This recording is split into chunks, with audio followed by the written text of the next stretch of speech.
इरान आरो आमेरिकानि गेजेराव जे जानाय दावहा दा बेखौ माने जों दा समजों लोगोसे देग देग नुबोबाय बा ओरैबायदि आरो मोनथिबावगोन नङा होमबा रायजोफोर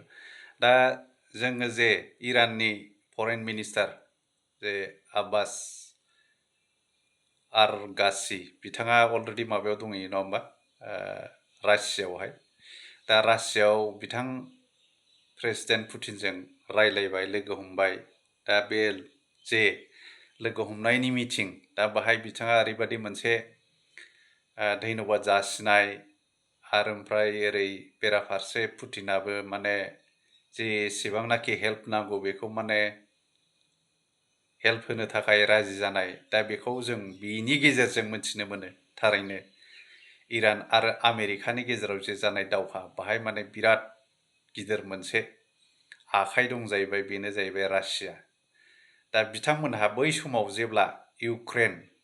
आरो रासियाजोंथ' दासिमबो जागासिनो दावहाया जाजेननाय समावहाय दा इराना ओरैबायदि हेल्प खालामदों जाहैबाय आरोखि बिसिनि जे शाहिद ड्रन दा बेखौ रासियानो बिसोरो हरदोंमोन आरोखि नांगौ बिबांनि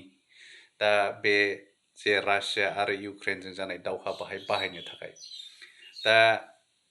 दाथ' जागासिनो दावहाया दाबो जोबाखै दा बे समावनो ओरै आमेरिका आरो इरान आरो इजराइलजों जानाय दावहा दा बाहाय माने जिहेतु इराना कम्पेयार खालामनो हाया जे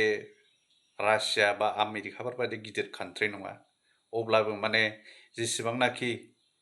माबा थायो जे इन्टेलिजेन्ट इनपुट्सफोर दा बेखौ माने इराना जेसेबां दं दा बिनिफ्राय बांसिन रासिया आमेरिकाफोरना बांसिन थायो दा थिग बिदिनो बे जानाय दावहायाव रासिया थारैनो माने उननिफ्राय बिसोरखौ बिराद हेल्प होदों जानांगौ आरोखि जायनि जाउनाव दानि मिटिङावहाय धन्यबाद जासिनायखौ जों नुनो मोन्दों आरोखि मानो होननानै बुंबा जे जथ' रासियानि जे इन्टेलिजेन्ट इनपुट्सफोर दा बेखौ इराननो बिसोरो हरदों जानांगौ ओंखायनो माने थिग माने सेरखम एटाक खालामनांगौ बेबायदि माने आमेरिकानि जायगाफ्राव बा आमेरिकानि दोननाय हाथियार भान्डारफ्राव माखासे गाल्फ कान्ट्रिनि जे बिसोर बेस खालामनानै थानाय जायगा बेहाय माने फुरा पिन पइन्ट माने टारगेट खालाम दंस' खालामनो हादों आरोखि दा बिनि थाखायबो बिथांमोनहा साबायखर बावदों जानो हागौ आरोखि दा बेखौ जों समजों लोगोसे दानि जे मिटिं बाहाय एखे देग देग नुबाय आरोखि दा उननि जे दरजा बेजों माने जों जे सिगांनि दरजाजों जेरखम नुयो दा बेखौ नुहोआलासिनो उननि दरजाजों जे जायो दा बे खामानिया जागासिनो थादों आरोखि मोननै हादोरनि गेजेराव दा बे मिटिङावहाय ओरैबायदि बुंबाय आरो जेसेबांनाखि हेल्प नांगौ उननि समावबो दा बेखौ होनो थाखाय रासिया रेडि आरोखि इराननो थाखाय दा इन्ट्रेस्टिं खोथाया बे आरोखि दा बे बिदि जाबाय थानायाव आमेरिकाया मा रल लागोन दा बेबो मोनसे सोंनाय जालायबाय आरोखि नङा होमबा दा बेखौ जों समजों लोगोसे मा जायो बिनि फिथाइया मा ओंखारगोन दा बेखौ नेनानै थानांसिगोनलाय नङा होमबा दा इन्ट्रेस्टिं आरोखि दा बुहुमा ओरैबायदि माने जिअ'पलिटिक्स बेखौ बुंनांगौ जाहैबाय नङा होमबा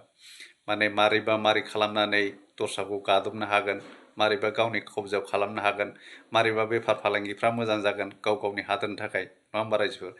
माने जोंनि जे लकेल पलिटिक्स दा बे पलिटिक्सनि डाबल गुना जे जिअ'पलिटिक्सआव जायो आरोखि गिथावना बिदिबो जायो बेराफारसे ओरै मोजांबो जायो दा गासैबो बुस्थुफ्रा हाबनानै थाजोबो आरो बेहाय दा हादोरजों हादोर जानाय जे पलिटिक्स दा बियो माराथक आरोखि दा ओंखायनो माने जे डिप्ल'मेट्स मोनसे हादोरा गुबुन हादोरजों जे सोमोन्दो थानांगौ बे थारैनो बिराद मोजां जानांगौ आरोखि बयजोंबो अब्ला सानसे नङा सानसे जेरावखि जाया जेब्ला खैफोदाव गोग्लैयो अब्ला माने हेफाजाब मोनलायलायो आरोखि थिग बिदिनो दा जों देग जे सोमोन्दोआ जुदि मोजां थायोबा माने हेल्पखौ मोनलायलायो आरोखि दा जेरै इरान आरो रासियानि गेजेराव जे साबायखर बावलायलायनाय धन्यबाद होलायलायनाय जों दा बेखौ ससियेल मिडियाआव एखे रोखा नुदों आरोखि दा दिनैनि टपिकआबो बेनोमोन रायजोफोर नोंथांमोनहा जुदि नायलाबायनानै इन्टारेस्ट मोनबा मोनसे थाम्स आप होदो गोजोन्थों